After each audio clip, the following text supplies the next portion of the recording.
Failing to plan is equal to planning to fail. குழப்பமாக இருக்குங்களா? எந்த ஒரு விஷயமா இருந்தாலும் நீங்கள் ப்ராப்பராக பிளான் பண்ணி அதை எக்ஸிக்யூட் பண்ணல அப்படின்னா அந்த விஷயத்தில் எப்படி ஃபெயில் ஆகணுங்கிறத நீங்கள் ஆல்ரெடி பிளான் பண்ணிட்டீங்கன்னு தான் அர்த்தம்.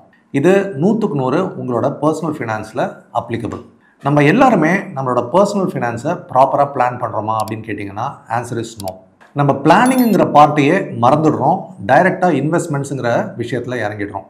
இந்த வீடியோவில் உங்களோட பர்சனல் ஃபினான்ஸை நீங்கள் எப்படி பிளான் பண்ணணும் அப்படிங்கிறத ஒரு எக்ஸாம்பிளோட பார்ப்போம். இந்த வீடியோட முடிவில் உங்களுக்கு இது யூஸ்ஃபுல்லாக இருக்குன்னு தோணுச்சுன்னா உங்களோட ஃபினான்ஷியல் கோல்ஸ் என்னங்கிறத கமெண்ட்ஸில் போடுங்க.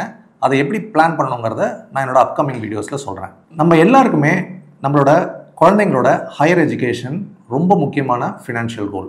நீங்கள் ஒரு பேரண்ட்டாக இருந்தீங்கன்னா கண்டிப்பாக உங்களோட குழந்தையோட ஹையர் எஜுகேஷன் உங்களுக்கு இருக்கிற ஒரு முக்கியமான ஃபினான்ஷியல் கோல். உங்களோட குழந்தையோட ஹையர் எஜுகேஷனை எப்படி பிளான் பண்ணணுங்கிறத டீட்டெயிலாக பார்க்கலாம். இந்த வீடியோவில் நான் குழந்தையோட ஏஜை 3 இயர்ஸ்னு ஒரு எக்ஸாம்பிளாக எடுத்திருக்கேன். ஒரு 3 வயசு ஆன குழந்தைக்கு இன்னும் 15 இயர்ஸ் இருக்குது to reach the higher education. இன்னொரு 15 இயர்ஸில் அந்த குழந்தை ஹையர் எஜுகேஷன் போகிறாங்க அப்படின்னா அதுக்கு உண்டான பணத்தை நீங்கள் இன்னும் 15 இயர்ஸில் சேர்த்தணும். இன்றைக்கி ஒரு ஹையர் எஜுகேஷனோட காஸ்ட் ஒரு 10 lakhs ஆகுதுன்னு அசியூம் பண்ணிப்போம். அண்ட் இந்த ஹையர் எஜுகேஷனுக்கு இன்ஃப்ளேஷன் ஒரு 10% இருக்குதுன்னு அசியூம் பண்ணிப்போம். இந்த ஹையர் எஜுகேஷன் இன்னொரு 15 இயர்ஸ்க்கு அப்புறம், அதாவது உங்கள் குழந்தை 18 இயர்ஸ் ஆகும்போது இதே ஹையர் எஜுகேஷனோட காஸ்ட் 42 லட்சம் ரூபாய் இருக்கும். ஸோ இதில் ஒரு விஷயம் கிளியராக என்ன புரியுதுன்னா, குழந்தைக்கு 3 வயசு ஆகுதுன்னா இன்னும் 15 வருஷத்தில் அந்த பேரண்ட் கிட்ட அட்லீஸ்ட் 42 லட்சம் ரூபாய் பணம் இருக்கணும். 42 லட்சம் ரூபாய் நான் இன்னும் 15 வருஷத்தில் எப்படி சேர்த்துறது அப்படிங்கிறது தான் நம்ம எல்லாருக்கும் இருக்கிற பெரிய ஒரு கொஸ்டினாக இருக்கும்.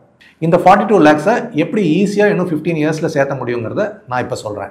இந்த 42 lakhs-ஐ நீங்கள் சேர்த்தணுன்னா எவ்ரி மந்த் நீங்கள் ஒரு 8,000 rupees-க்கு எஸ்ஐபி ஆரம்பிச்சிங்கன்னா அது ஒரு 15 இயர்ஸில் at an assumed rate of 12% 42 lakhs ஆகிடும்.